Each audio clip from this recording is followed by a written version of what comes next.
Ghosts, apparitions, poltergeist. Whether you're a believer in the superstitious or not, I think we love to hear a good story. When the hairs on the back of your neck begin to stand, something has been achieved. I, for one, do not believe in ghosts, but I sure do love being creeped out. I think I enjoy the idea of the supernatural, and I want to believe. Sometimes my imagination gets the better of me, and I have a doozy of a story that I'm itching to tell. My name is John O. Davis, and I'm the manager at the Jennie T. Anderson Theater in Cobb County, Georgia. I have a story that's been the theater's biggest secret in years. Only a few are aware.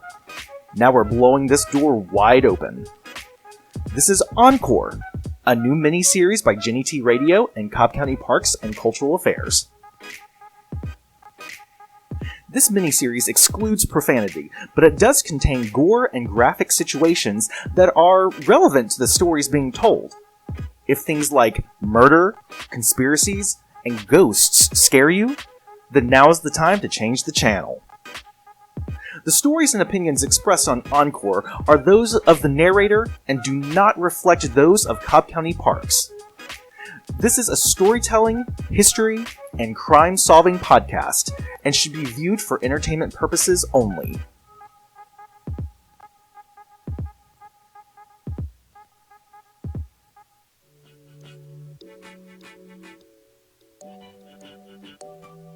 In 2015, I was hired to be the box office manager of the Anderson Theater. I was young, had never worked for the government before, and loved the idea of joining a Parks and Recreation team. If you're wondering, it's just like the television show. For our cavernous theater, we had a staff of 3. To protect the people in the following series of events, we're changing the names of those involved. We had myself, we had my boss, Mitchell, and my coworker, Leslie. The 3 of us were a team. There was rarely any conflict, because it would be foolish to cause ripples in our work environment when the 3 of us had to face each other every day. We naturally got along very well. Mitchell, Leslie, and I were responsible for booking and overseeing rentals, producing concerts and holiday shows, operating events with the county, and selling tickets. Typical responsibilities when you run a theater. We also had a small maintenance staff. We'll get back to them later. On my first day of being hired, I'll never forget Mitchell informing me that our theater was haunted. Ugh.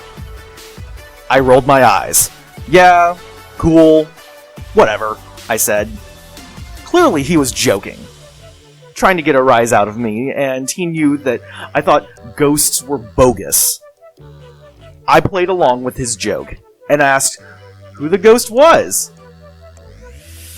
He said, I don't know who he is. I just know that he plays the piano. Awesome. We have a friendly ghost that plays the piano. That's so nice, isn't it? I mean, if I did believe in this kind of stuff, I'm glad we don't have a spirit of an angry Confederate soldier or the constant crying of a ghost baby or something like that. All things considered, a ghost that plays us ditties on a honky-tonk ratchet piano is not too bad. As months went by, yes, Mitchell, Leslie, and I heard things coming from backstage. Our offices were in the front of the building, and noise in our facilities, it carries. So we occasionally hear sounds that made us question if anyone else was in the building. Sometimes maintenance would be in and out and not tell us they'd be entering through the stage door. But 99% of the sounds that we heard could easily be explained by the air conditioner kicking in or the wind blowing the loading dock door. On Saturday, April 9th, 2016, a rental was done for the night. The performance went well, and everybody was happy. All actors, technicians, and musicians had exited the building. Leslie and I made the rounds and turned off all the backstage lights. We locked the doors, came back to our offices, and clocked out. We were the only two left in the building. That's when we heard...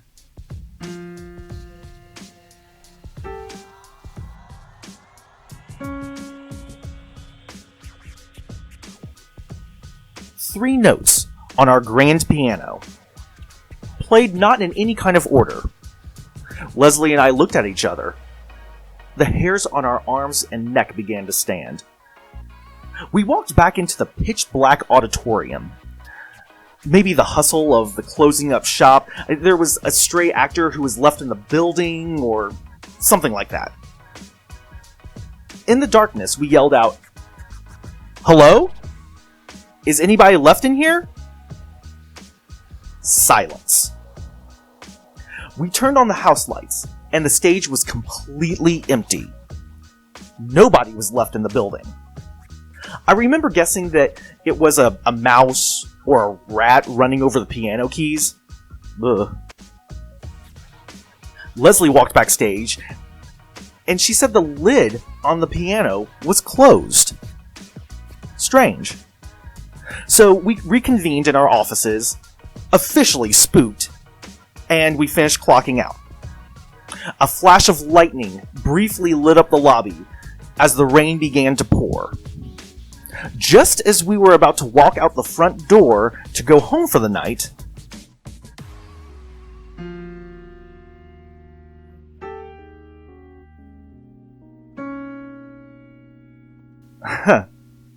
we both looked at each other and said, "Nope," and we walked out. It was pouring rain that evening, and we were drenched by the time we got to our cars.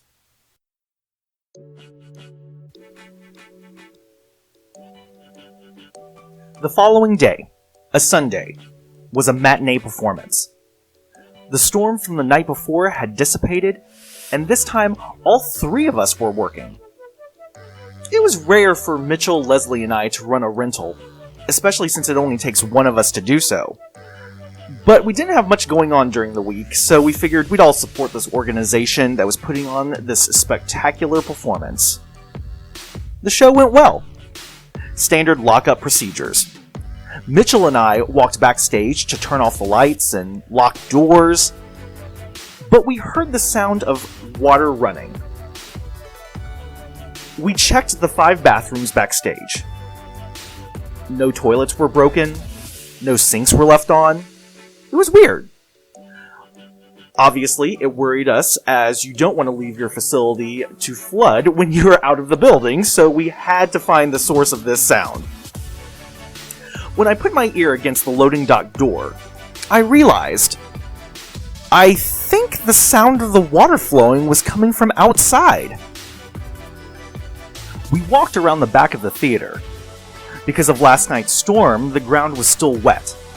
In fact, it was the kind of wet to where you take a step in the grass and suddenly your shoe is sinking into a small puddle of sludge. Well, the sound happened to be the small lake that had accumulated from the heavy rain falling into the drain that was just outside the loading dock. Phew! It wasn't an indoor problem after all. Let's go home. As Mitchell took a step in the grassy marsh, we heard a crunch. We both looked down at the ground.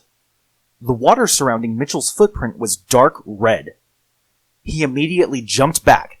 I grabbed a nearby broom that was left outside and began poking at the ground with the broomstick. After sweeping some of the water away from the area, we saw something was buried underground. The rain had eroded the soil and the grass, and whatever was underground was now surfacing.